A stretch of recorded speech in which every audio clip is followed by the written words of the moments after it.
पहले ये रेस्ट्रिक्शंस नहीं होती थी तो ये साइट्स आपकी विजिबल हो जाती थी। तो अब जो है, अब हम सिर्फ HTML डॉक्यूमेंट्स को फ्रेम में देख सकते हैं। तो ये चीज़ कैसे करनी है ये मैं आपको दिखा रही हूँ। मैंने फाइल बना के रखी हुई है, वही फ्रेम वाली फाइल है हमारी, बस हम आपको इसको खोल के दिखाते हैं कि किस तरह से ये कर रहा है। तो ये हमारी कल वाली फाइल है, frame 1 हमने बनाई थी, इसको हम खोल रहे हैं यहाँ पे। पहले तो हम आपको इसको नोटपैड में ही खोल के दिखा रहे हैं। तो यहाँ पर देखिए फ्रेम बनाया हुआ है, हमारी 2 रोज हैं, एक वही 25% दिखा रहा है, दूसरे में स्टार लगा रखा है हमने। तो स्टार हमारा वाइल्ड कार्ड कैरेक्टर है जो रिमेनिंग वैल्यू को डिस्प्ले कर रहा है। फिर यहाँ पर हमने फ्रेम के लिए सोर्स दिया है। तो सोर्स में हमने अब क्या लिया है, हमने एक टेस्ट नाम की फाइल बना रखी थी, HTML फाइल, test.html, और उसमें हमने कुछ भी अपना कंटेंट दिया हुआ है, हमें याद नहीं अभी फिलहाल क्या कंटेंट हमने दिया है। उसके बाद हमने सेकेंड रो में 3 कॉलम्स डिफाइन किए, 33%, 34% और स्टार। और यहाँ पर भी 2 सोर्सेस तो हम HTML फाइल की लेके आए हैं। एक फाइल हमारी हेलो बनी हुई है, कुछ इसमें 1-2 लाइनें लिखी हुई हैं, और एक फाइल हमारी HTML5_1 बनी हुई है। ये वही फाइल है जिसमें हमने HTML5 के फीचर्स आपको एक्सप्लेन करके दिखाए थे, डेमोन्स्ट्रेट करके दिखाए थे। तो ये वही सब है। हालांकि लास्ट में इसमें हमने एक अपनी वेबसाइट भी दी हुई है, http://www.nilet.gov.in, कि आपको ये पता चले कि हाँ ये चीज एग्जैक्टली ऐसे हो रही है कि नहीं, इसलिए ये साइट का नाम भी यहाँ पे दिया हुआ है। अब इसी फाइल को हम देखते हैं ब्राउजर की विंडो में।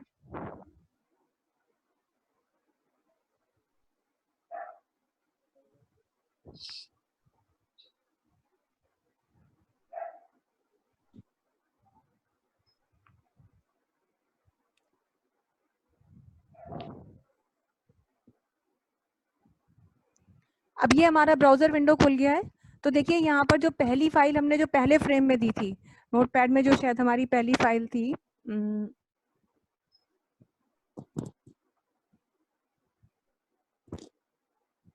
ये वाली फाइल थी हमारी test.html। तो ये test.html थी, इसमें सिर्फ हमने एक इमेज डाल रखी है और कुछ नहीं है, सिर्फ एक इमेज इंसर्ट की हुई है, इंटरनेट से हमने डाउनलोड की थी और इंसर्ट की थी। दूसरी हमारी जो फाइल है, मतलब दूसरे रो के पहले कॉलम में ये 2 लाइन लिखी हुई है हमने, hello world, welcome to Nitech computer education. तीसरी फाइल हमारी ये है जिसमें हमने HTML5 का आपको दिया है। मैं आप लोगों के इसको म्यूट कर रही हूँ सबको यहाँ पर।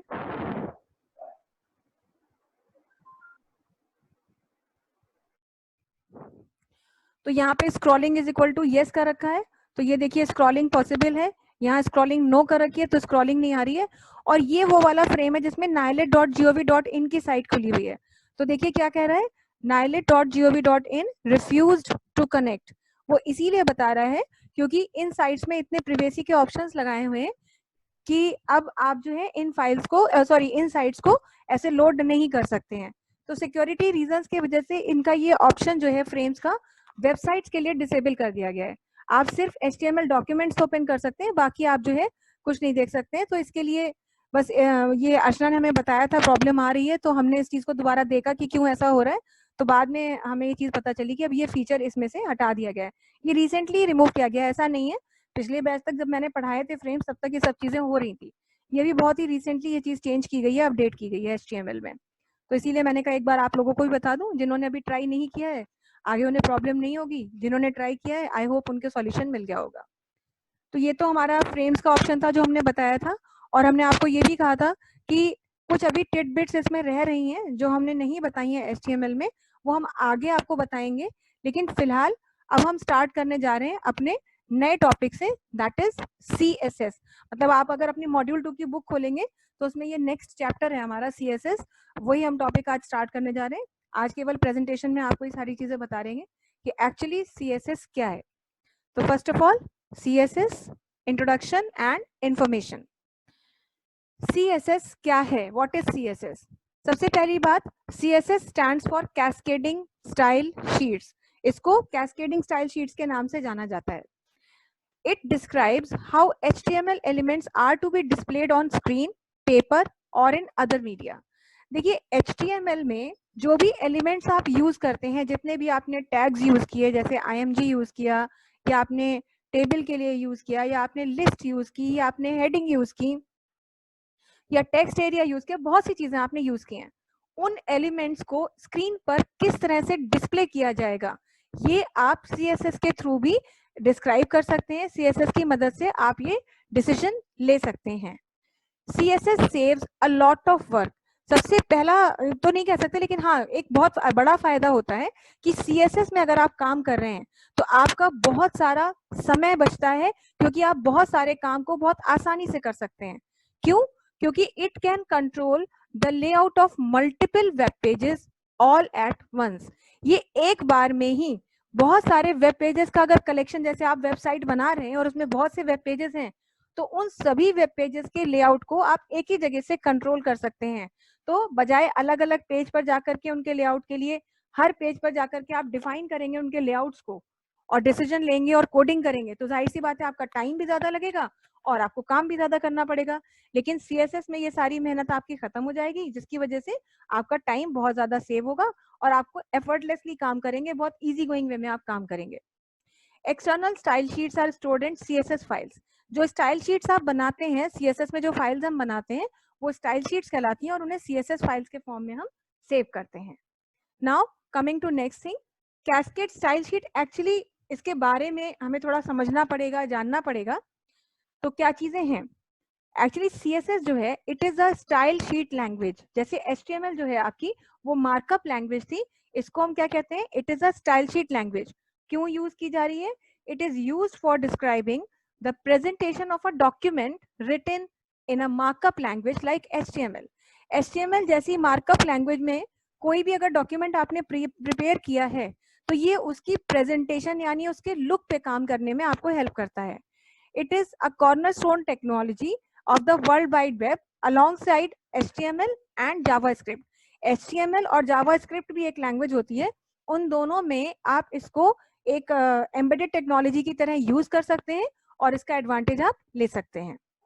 CSS is designed to enable the separation of presentation and content। देखिए HTML डॉक्यूमेंट भी आप बनाते हैं तो उसमें दो चीजें हैं जिन पर आप काम करते हैं। एक तो आप काम करते हैं कंटेंट पे, कि कंटेंट क्या होगा, पैराग्राफ लिखा होगा कि टेबल बनी होगी कि कहाँ इमेज इंसर्ट होगी या कोई और ऑब्जेक्ट इंसर्ट होगा या आपने लिंक्स बनाए होंगे या आपने कोई भी डिवीजन दिया होगा, जो कुछ भी आपने बनाया होगा। और दूसरी चीज होती है प्रेजेंटेशन की, वो चीज कैसे दिखेगी। जैसे हम हेडिंग स्टाइल्स देते हैं तो हम ये डिफाइन करते हैं कि भाई H1 दें कि H2 दें या कौन सा स्टाइल दें। तो दो चीजों पे आप काम करते हैं। तो CSS दोनों चीजों के लिए काम करने में आपको हेल्प करता है, जिसमें आप लेआउट पे भी काम करते हैं, कलर्स पे भी काम करते हैं, फॉन्ट्स पे भी काम करते हैं। This separation can improve content accessibility. और इसकी मदद से क्या होता है कि जो भी कंटेंट आप देख रहे हैं उसकी एक्सेसिबिलिटी बहुत इंप्रूव होती है। Provide more flexibility and control in the specification of presentation characters. जिसकी वजह से क्या होगा, मतलब क्या इससे फायदा मिलेगा कि ये कंट्रोल करने में जो भी आपके कैरेक्टरिस्टिक्स हैं प्रेजेंटेशन आपकी वेब पेज के, जितने भी आप वेब पेजेस बना रहे हैं उसमें आपको सारे स्पेसिफिकेशंस को कंट्रोल करने का आपको एडवांटेज मिलता है। और मल्टीपल वेब पेजेस को आप एक ही जगह से कंट्रोल करते हैं, जिससे कि सारी फॉर्मेटिंग भी आप एक जगह से डिफाइन कर देते हैं और आपका सारा जो कॉम्प्लेक्सिटी है या आपका जो टाइम कंजम्पशन है वो बच जाता है। तो यही चीज यहाँ कही गई है कि to share formatting by specifying the relevant CSS in a separate file and reduce complexity and repetition in the structural content. बार बार वो चीजें आपको रिपीट नहीं करनी है कि हेडिंग का स्टाइल यहाँ पे ये देना है, हेडिंग का स्टाइल वहां पे वो देना है। अगर सपोज आपने 3 वेब पेजेस बनाए एक वेबसाइट के लिए और 3 वेब पेजेस में आप चाहते थे कि पहली हेडिंग H2 स्टाइल में आए, पहले पेज में भी एक हेडिंग है, दूसरे पेज में भी एक हेडिंग है और तीसरे में भी है, तो तीनों पेजेस के लिए आपको अलग अलग H2 टैग यूज करना होगा। लेकिन अगर आप CSS में ये काम कर रहे हैं तो आपको एक ही जगह से काम करना होगा, तो उससे जो है आपके सारे एफर्ट्स खत्म हो जाते हैं। Separation of formatting and content also makes it feasible to present the same markup page in different styles for different rendering methods such as on-screen, in print, by voice and Braille based tactile devices. क्या है कि जैसे अलग अलग media पर अगर आप CSS का यूज करते हैं तो अगर आप कोई चीज देख रहे हैं ऑन स्क्रीन, जैसे आप कंप्यूटर पे देखते हैं, प्रिंट आउट में देखते हैं, या वॉइस कोई आप यूज कर रहे हैं, कोई वॉइस स्क्रीन रीडर या कोई ऐसा ब्राउजर यूज कर रहे हैं जिसमें आप अपनी आवाज को भेज रहे हैं, या फिर इवन ब्रेल बेस्ड टेक्नोलॉजी जो सपोर्ट करती हैं डिवाइसेस, उन पर भी आप कंट्रोल कर सकते हैं। यहाँ तक कि CSS also has rules for alternate formatting if the content is accessed on a mobile device। अगर आप मोबाइल पे भी कोई वेबसाइट देखते हैं तो भी आप उसमें CSS की मदद से अगर साइट बनी हुई है तो ना केवल एक्सेसिंग आपको बहुत इजी होगी, सारी साइट को आप बहुत इजीली विजिट करेंगे, और इसमें फॉर्मेटिंग के इतने अच्छे रूल्स हैं कि मोबाइल पे भी आपको एक्सेसिबिलिटी में कोई प्रॉब्लम नहीं होगी। द नेम कैस्केडिंग, अब ये जो नेम आया है कैस्केड, ये क्यों आया है? It comes from the specified priority scheme to determine which style rule applies if more than one rule matches a particular element। Cascade वैसे देखिए जो है ये स्टाइल होता है। कैस्केड आप लोगों ने अगर कभी प्लेइंग कार्ड्स किसी को खेलते हुए देखा हो, शायद खुद नहीं खेले होंगे, लेकिन कभी मूवी में या कहीं किसी को प्लेइंग कार्ड खेलते हुए देखा हो, तो कार्ड्स को जिस तरह से लोग हाथ में पकड़ते हैं वो स्टाइल कैस्केड स्टाइल कहलाता है। और वो इसीलिए कैस्केड स्टाइल कहलाता है क्योंकि उसमें कार्ड्स जो लोग अपने हाथ में रखते हैं तो जो ज्यादा प्रियोरिटी वाला कार्ड होता है वो उसको उठाते हैं। जो मतलब जैसे मान लीजिए कोई भी उनको चांस आया और उनको अपना कोई कार्ड निकालना है, तो जो सबसे ज्यादा प्रियोरिटी वाला कार्ड उनके लिए होगा वही कार्ड वो निकाल करके सामने अपने रखेंगे, या जो भी उनका अपना चांस होगा जैसा भी करना होता होगा वो करते हैं। तो वही चीज यहाँ पर भी है। यहाँ पे भी शीट्स पे अगर मान लीजिए आपने जो कैस्केडिंग इफेक्ट यूज करते हैं तो इससे क्या होता है कि अगर आपने एक से ज्यादा रूल्स बनाए हैं किसी एलिमेंट के लिए तो CSS अपने आप इस बात की प्रायोरिटी लेता है कि जो ज्यादा प्रायर स्कीम है वो स्कीम हमारी मैच करेगी, जो ज्यादा प्रायर रूल है वो अपने आप प्रायोरिटी दे देगा और उस रूल को प्रायोरिटी देने से हमारा जो एलिमेंट है वो एग्जीक्यूट होगा। This cascading priority scheme is predictable. हालांकि आप देख सकते हैं, आपको पता चलता रहता है कि हाँ भाई ये प्रेडिक्टेबल मतलब पहले दे रहा है तो इसका मतलब इसकी जो है प्रायोरिटी ज्यादा होगी। The CSS specifications are maintained W3C, मतलब WWW कंसोर्टियम ही इसको भी मेंटेन करता है। और इस इंटरनेट मीडिया टाइप टेक्स्ट और CSS is registered for use with CSS। 1998 से ये आपका जो है डेवलप हुआ और वहां से तब से ये जो है चला आ रहा है, और इसके लिए आपको जो है अपना रजिस्ट्रेशन कराना होता है। मतलब अगर आप बाकायदा CSS वगैरह में, तो इसका रजिस्ट्रेशन जो है एक्चुअली 1998 में हुआ। और जो हमारा W3C कंसोर्टियम है वो CSS सर्विसेज आपको कंप्लीटली फ्री प्रोवाइड करता है और आपको अलग से इसके लिए कोई चार्जेस देने की जरूरत नहीं है। इन एडिशन टू HTML, हम वैसे तो HTML की बात करते हैं हमेशा क्योंकि हमारे सिलेबस में HTML है, लेकिन HTML के अलावा भी और बहुत सी मार्कअप लैंग्वेजेस होती हैं CSS के कॉम्बिनेशन में जिन्हें यूज किया जा सकता है, जैसे XHTML है, फिर आपकी एक प्लेन है, देन XML है, SVG और XUL है। ये सभी डिफरेंट HTML लैंग्वेजेस हैं, सॉरी मार्कअप लैंग्वेजेस हैं जिनका आप यूज करते हैं, पर क्योंकि हमारे सिलेबस में HTML है इसलिए बार बार HTML का ही नाम लिया जाता है। CSS हम क्यों यूज करें? वैसे तो इसके बहुत से रीजंस हैं, लेकिन थोड़ा सा इसको डिटेल में समझेंगे। When you create a website for your business, time and money are likely to be major concerns। सभी को पता है टाइम भी देना है और पैसा भी लगाना है, इन्वेस्टमेंट करना है। Luckily, there is a web design method that can help you save time and money while also improving your visitors experience। क्योंकि देखिए जो वेबसाइट डिजाइन की जाती है उसका मेन ऑब्जेक्टिव होता है कि जो हमारी साइट के विजिटर हैं वो एक बहुत ही प्लीजिंग एक्सपीरियंस लेकर के जाएं। अगर आप भी कोई वेबसाइट विजिट करते हैं और उसमें एलिमेंट्स को देखने में आपको प्रॉब्लम होती है या वो बहुत ही प्लीजिंग उसका अपीयरेंस नहीं होता है या यूज करने में आपको थोड़ी सी ट्रिकी लग रही है, तो ऑब्वियसली उस साइट को शायद ही आप दोबारा कभी विजिट करें। तो यहाँ पर भी CSS एक ऐसी डिजाइनिंग टेक्नोलॉजी है जिससे टाइम और मनी तो सेव होता है, साथ ही साथ ये हमारी वेबसाइट को एक ऐसा लुक देता है कि विजिटर बार बार इस साइट को विजिट करना चाहेंगे। CSS has fast become the preferred web design method for the benefits it offers web designers and website visitors alike। क्योंकि इतने ज्यादा एडवांटेजेस हैं इसके, इतने ज्यादा बेनिफिट्स हैं, इतने फीचर्स हैं इसके जो ये प्रोवाइड करता है वेब डेवलपर्स को कि लोग इसी से अब अपना काम करना चाहते हैं। आज की डेट में अगर आप वेब डिजाइनिंग में हैं और अगर आप कहते हैं मुझे CSS नहीं आता, तो समझ लीजिए आप अपने आप में अपने लिए एक जोक बना रहे हैं। तो इसलिए CSS जो है बहुत ही जरूरी है आज की डेट में सीखना। It is a language used to detail the presentation of web page markup language. जैसा कि मैंने बताया कि प्रेजेंटेशन पे काम करता है, जैसे colours, fonts and layout. One of its keys benefit is the way it allows the separation of document content. जैसे आप डॉक्यूमेंट के जो कंटेंट मैंने जैसे भी बताया कि HTML में हम लिखते हैं, और प्रेजेंटेशन, दोनों को सेपरेट रखता है, दोनों को मिक्स एंड मर्ज नहीं करता है। The basic idea behind CSS is to separate the structure of a document from the presentation of a document. अभी क्या था, आप जब HTML यूज कर रहे थे तो वहां तो आपको बहुत टाइम लगता था। अगर आपने एक पैराग्राफ लिखा और उसके फॉन्ट की आप फॉर्मेटिंग करना चाहते हैं तो आपको वो फॉर्मेटिंग करनी होती है, और दूसरे पैराग्राफ को आपको फॉर्मेटिंग करनी है तो दूसरी बार फिर आपको फॉर्मेटिंग के लिए फॉन्ट टैग का यूज करना पड़ता है। और ऐसा हर जगह पर आपको काम करने के लिए बार बार ये एफर्ट्स डालने पड़ेंगे। तो यहाँ पर क्या है कि बहुत ज्यादा समय लग रहा था, और सब उसके बाद भी प्रेजेंटेशन को लेकर के और जो कंटेंट है उसके लिए कहीं कोई चीज सेपरेट नहीं थी। लेकिन CSS का पहला जो ऑब्जेक्टिव है वो यही है कि डॉक्यूमेंट के स्ट्रक्चर को, उसमें जो कंटेंट्स हैं उसको, और डॉक्यूमेंट की लुक को ये बिल्कुल सेपरेट करता है। बेसिकली HTML जो है वो स्ट्रक्चर के लिए बनाया गया है कि उसमें क्या होगा। It was never intended for anything else. Actually HTML में सब डिजाइनिंग होती ही नहीं थी, सिर्फ आपने जो लिखना है वो क्या लिखना है वो था। लेकिन बाद में all those attributes you add, अब हम जो HTML में एट्रीब्यूट्स यूज करते हैं ये बाद में धीरे धीरे ऐड किए गए, क्योंकि लोगों की ऐसी डिमांड होती गई, जो साइट के डेवलपर्स थे, वेब डेवलपर्स थे, उन्होंने बाद में धीरे धीरे डिमांड्स की, तो HTML में ये सारे एट्रीब्यूट्स ऐड किए जाने लगे। To style your pages were added later as the viewing public demanded it. All those additions though make HTML clumsy and work against its main purpose of structuring a document.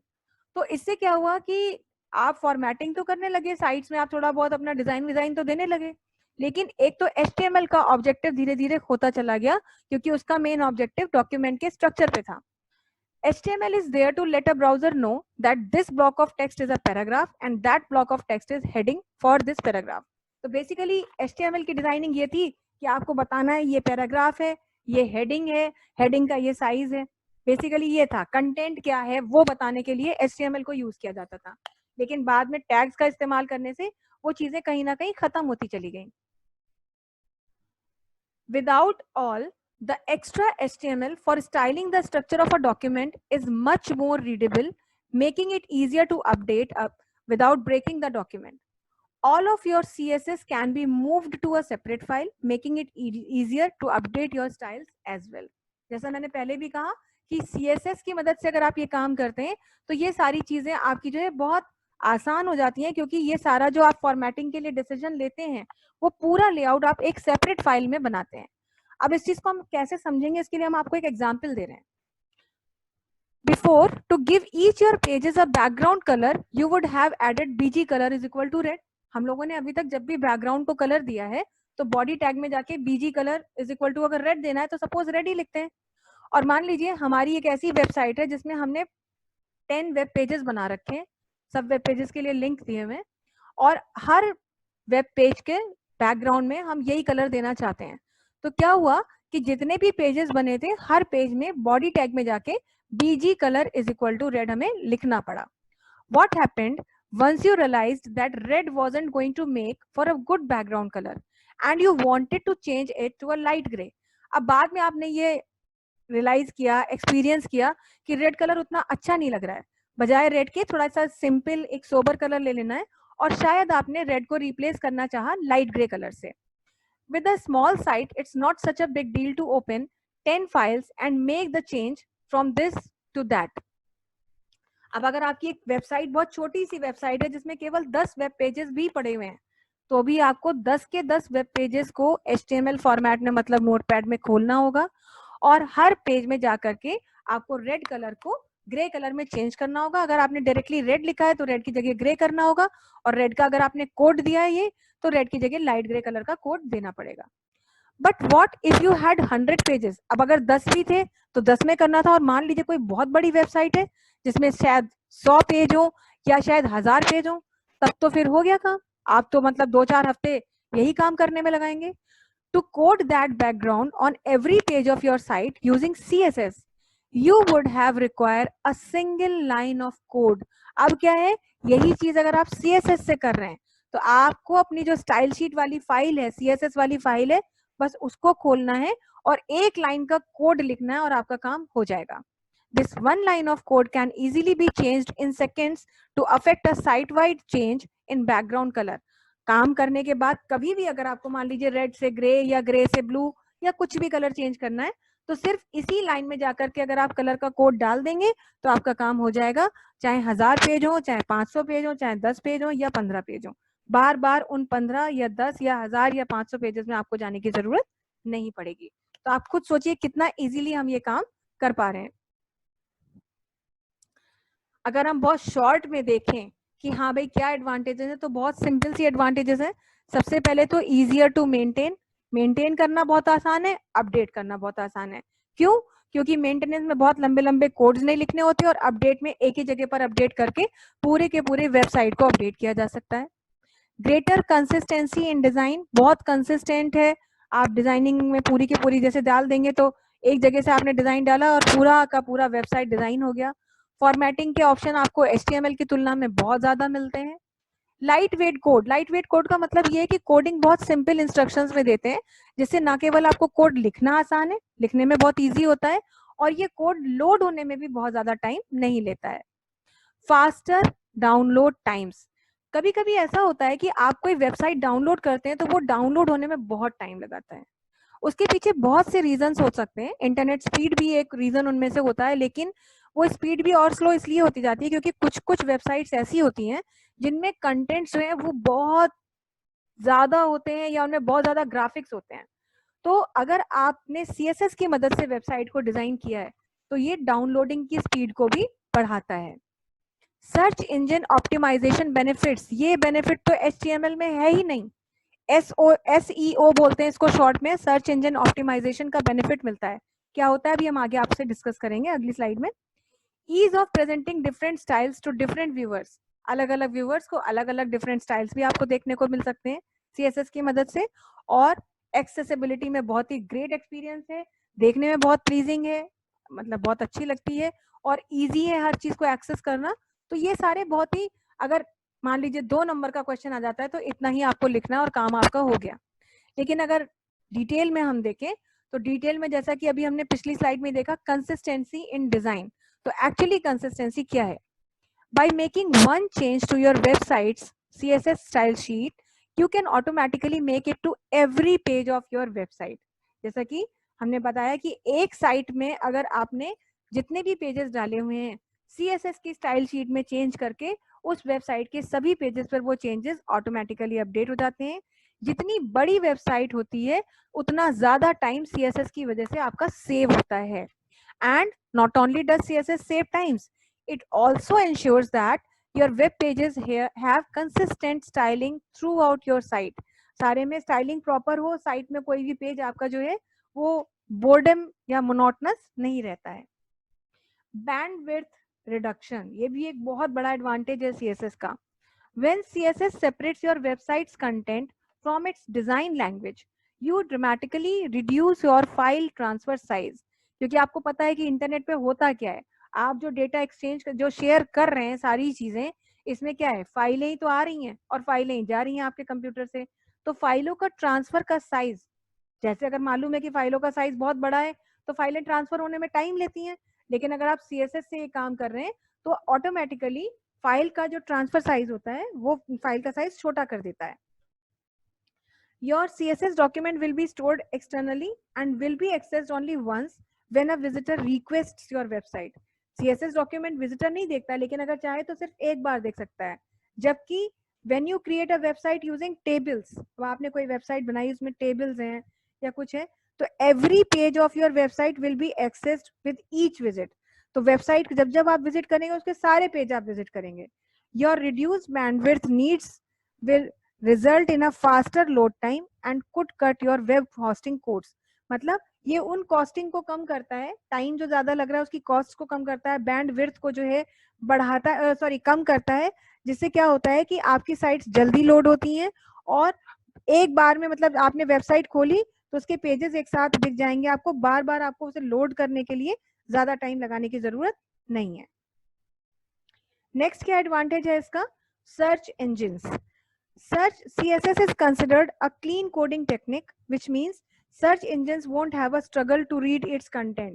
जैसे हमने कहा था कि कुछ चीजें HTML5 की वो browser नहीं सपोर्ट करते, या कुछ चीजें ऐसी हैं जो सर्च इंजन में प्रॉब्लम आएगी, लेकिन यहाँ पर जो इसके कंटेंट्स होते हैं वो सर्च इंजन, जैसे गूगल है हमारा, तो गूगल वगैरह जो है, जो भी सर्च इंजन आप यूज कर रहे हैं, वो उसके कंटेंट को बहुत इजीली रीड कर सकते हैं, उन्हें उसको रीड करने में प्रॉब्लम नहीं होती।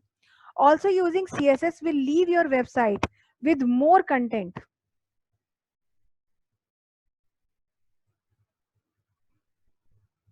मुझे आवाज नहीं आ रही, किसको आवाज नहीं आ रही भाई, देखें।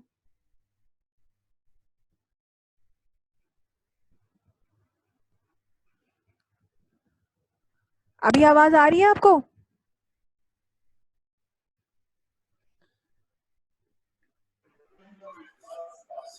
सबको आवाज आ रही है जी? अच्छा, तो पता नहीं फिर ये आपके नेट का इशू होगा शायद नेहा, क्योंकि बाकी लोगों को आवाज आ रही है, और वीडियो भेजेंगे तो फिर देख लीजिएगा जो बीच में मिस हुआ होगा आपका। ओके,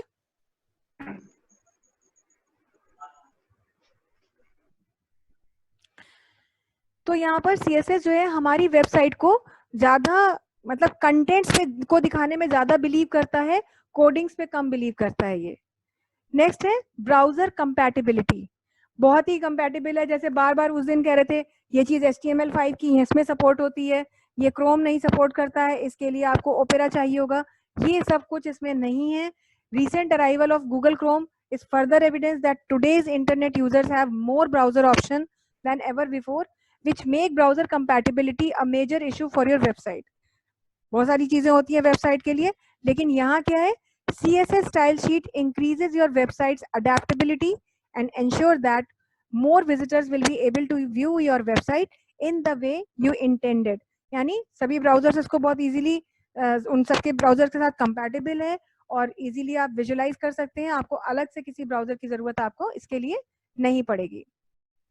तो ये चीज हुई। नेक्स्ट है हमारा viewing options. Another common web design concern is the increasing need to make websites available for different media. CSS can help you tackle this challenge by allowing the same markup page to be presented in different viewing styles. For example, you may create a separate style sheet for print or a mobile device. तो आप CSS की अलग अलग sheet बना सकते हैं कि mobile में दिखे तो कैसा दिखे, प्रिंट आउट निकले तो कैसा निकले, और अगर ऑन स्क्रीन दिखे तो कैसा दिखे। तो इसके लिए आपके पास यहाँ से अलग से ऑप्शन अवेलेबल होता है, और आप ये सारे डिसीजन ले सकते हैं। With so many advantages to offer, CSS is a wise choice for web design. तो आज की डेट में अगर आप देखें कि वेब डिजाइनिंग करना है तो बेस्ट आपका जो ऑप्शन है वो CSS ही है। If you are interested in making your website load faster, आप चाहते हैं वेबसाइट बहुत जल्दी लोड हो, look better and rank higher, consider using CSS to create a new website or improve an existing website. Obviously आपका decision CSS के लिए ही होना चाहिए कि आप CSS का इस्तेमाल करें और एक नई वेबसाइट बनाएं, या CSS के इस्तेमाल से जो करंट वेबसाइट आप यूज कर रहे हैं उसको आप इम्प्रूव कर लें। Faster web page download time, अभी वैसे तो हम सारी एडवांटेजेस देखिए डिस्कस करिए, लेकिन यहाँ पर और भी बहुत सारे जो है एडवांटेजेस हैं। तो अगर हो सकता है आज हमारी ये प्रेजेंटेशन ना खत्म हो तो हम इसे कल कंटिन्यू करेंगे, और तब एक साथ ही फिर आपको ये प्रेजेंटेशन हम भेजेंगे। Faster web page download time का मतलब ये है कि किसी भी वेब पेज को डाउनलोड करते समय कभी कभी बहुत टाइम लगता है, और उसके पीछे जैसे मैंने बताया कि रीजन यही होता है कि वेब पेज में बहुत सारे कंटेंट्स होते हैं, बहुत सारे ग्राफिक्स होते हैं। Using CSS generally leads to less code behind your web pages, which helps the download times of a page, है ना, डाउनलोड टाइम रिड्यूस होता है। when browser sees a table in your code, it needs to read through all your code twice. अगर आपका कोई browser है जिसपे आप वेब पेज ओपन कर रहे हैं और उसमें कोई टेबल है, तो एक्चुअली वेब ब्राउजर को आपके पेज को 2 बार देखना पड़ता है, 2 बार पढ़ना पड़ता है।